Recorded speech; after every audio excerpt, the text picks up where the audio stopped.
Pour ne rater aucune de nos vidéos, n'oubliez pas de vous abonner et d'activer la cloche. En ce qui me concerne, c'est vrai, l'élection présidentielle est complètement différente, mais comme je dis, je me suis préparé et j'arrive à ce stade. Le président a un bilan à défendre, mais le challenger, c'est moi. Celui qui est en difficulté, c'est plutôt le président de la République. Pour une raison toute simple, c'est qu'il doit convaincre les Ivoiriens de lui accorder encore 5 ans. Et moi, je vais convaincre les Ivoiriens de m'accorder 5 ans, ne serait-ce que pour voir ce que je suis capable de faire. Donc nous sommes dans une configuration différente. J'arrive à un moment propice pour le changement. Les Ivoiriens attendent ce changement. Ce changement est voulu, il est attendu, il est même souhaité. Mélina Makissi. Bonsoir, monsieur Jean-Louis Billon. On a un peu l'impression que vous faites cavalier seul, alors qu'on sait qu'une élection en Côte d'Ivoire ne se gagne pas seul. Quels sont vos rapports aujourd'hui avec le PDCI-RDA et aussi avec les forces de l'opposition ivoirienne? Alors, bon. C'est vrai que c'est une question qui revient. Quand on voit Jean-Louis Billon, tout de suite, dans un coin de la tête, on s'est dit c'est PDCI-RDA. Aujourd'hui, vous êtes candidat pour le compte de Côte, vous l'avez rappelé vous-même.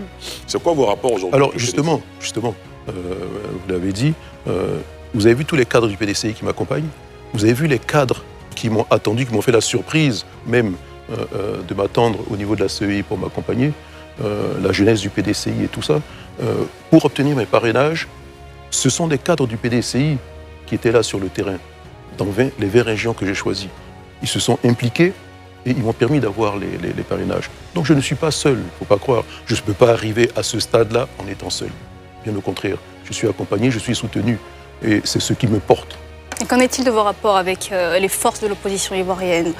Les forces de l'opposition. Ah, les forces de l'opposition D'un ivoirienne. côté, on a la CAP Côte d'Ivoire, de l'autre, on a le Front commun. Écoutez, avant tout, nous sommes des concurrents. Nous allons en compétition. Donc, à un moment donné, c'est bien de faire les alliances, on fait les alliances, mais à un moment donné, il y a la place que pour une seule personne.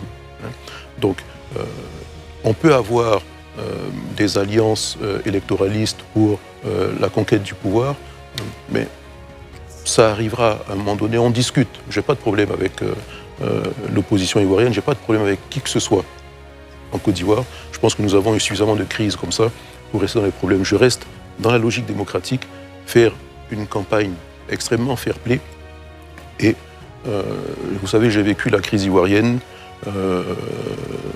du début jusqu'à la fin. J'en ai été victime sans jamais être acteur. Et je sais que les Ivoiriens n'attendent qu'une chose, c'est la paix et la stabilité. Et je me battrai pour ça.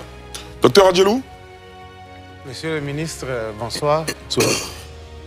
D'abord, félicitations pour le parrainage. De sources concordantes, on n'avait pas de doute sur les parrainages. Les Ivoiriens allaient forcément vous accorder leur parrainage. Ça, on le savait. Maintenant, avez-vous des regrets, monsieur le ministre, de ne pas pouvoir partir sous la bannière officielle du PDCI, parti pour lequel vous vous êtes toujours battu, monsieur le ministre? Deuxième question.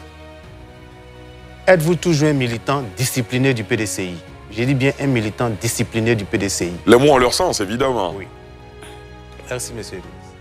Merci. Alors, bon, bien sûr que nous regrettons tous ce qui se passe au niveau du parti. On aurait préféré voir un parti beaucoup plus uni, un parti qui fait les choses dans les règles de l'art pour arriver à avoir un candidat. Il se trouve qu'aujourd'hui, le parti n'a pas de candidat. Donc je n'ai pas de regret d'être candidat parce qu'il faut sauver le PDCI. Et comme je l'ai dit, si je l'emporte, c'est un cadre du PDCI qui l'aura emporté.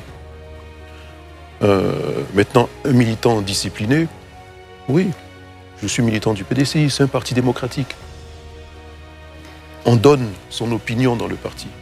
Sauf qu'il y a des personnes aujourd'hui qui dirigent le parti et qui ne veulent pas qu'on donne une opinion. Pas plus tard que ce matin, des membres de l'initiative pour la réconciliation et la sauvegarde du PDCI viennent d'être démis de leurs fonctions. Simplement parce qu'ils ont pris une initiative. Donc, c'est nous les militants disciplinés. Parce qu'il y a toujours eu des débats au sein du parti, et au terme de ces débats, on trouve un consensus et on avance. C'est un parti de dialogue. Si on refuse le dialogue, si on refuse l'opinion des autres, c'est antidémocratique. C'est même plus grave pour la suite. Est-ce qu'on peut dire que vous êtes un militant discipliné dans la mesure où le parti, en tout cas la direction du parti, continue de soutenir que le seul candidat du parti à cette élection, quoi qu'il ne soit pas inscrit sur la liste électorale, c'est le président du parti, Tidiane Thiam. Vous avez quand même déposé votre dossier de candidature. Est-ce qu'à ce moment-là, pour celles et ceux qui nous suivent, on peut dire que vous êtes un militant discipliné? Un militant discipliné, comme beaucoup d'autres, aurait dit, le président Thiam est candidat, donc plus d'autres candidatures. Alors, je pense qu'il faut être intellectuellement honnête dans la vie. Et nous sommes en face de la nation, en face des Ivoiriens, et on leur doit la vérité. On doit être les premiers à montrer que nous respectons la loi et nous respectons la Constitution. Il se trouve que le président du parti, voulant être candidat, ne remplit pas les conditions.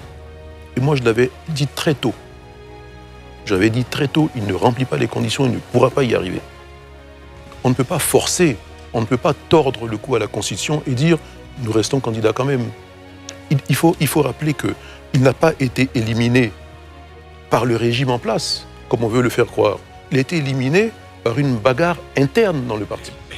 C'est une bagarre interne dans le parti qu'il a éliminé.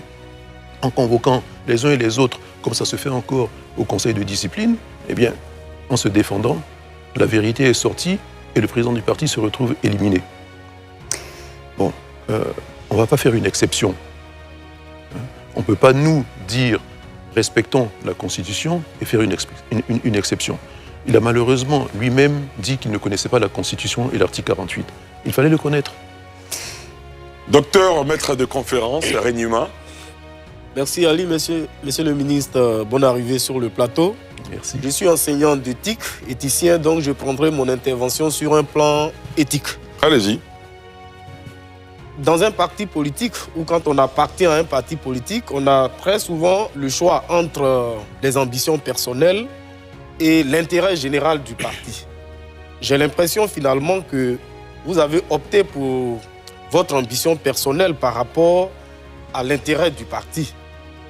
Et parce que finalement, je me demande l'enjeu de votre choix aujourd'hui. Le PDCI est brisé ou vous avez voulu briser le PDCI, c'est ce que vous êtes en train de réussir. Le problème que vous posez relativement à l'inéligibilité du président du parti, cela aussi les décisions que vous avez prises pouvaient se prendre en interne.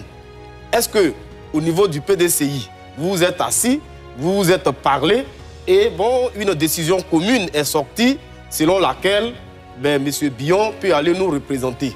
Qu'est-ce qui a été le problème fondamental sur lequel vous n'avez pas pu vous entendre au moins avec le président du parti et vous faites aujourd'hui cavalier seul et avec d'autres membres du parti? Quand on sait que vous êtes, pour cette élection cruciale, vous êtes face à un adversaire redoutable qui a 15 ans de pouvoir, qui est bien organisé et qui a les moyens qu'il faut.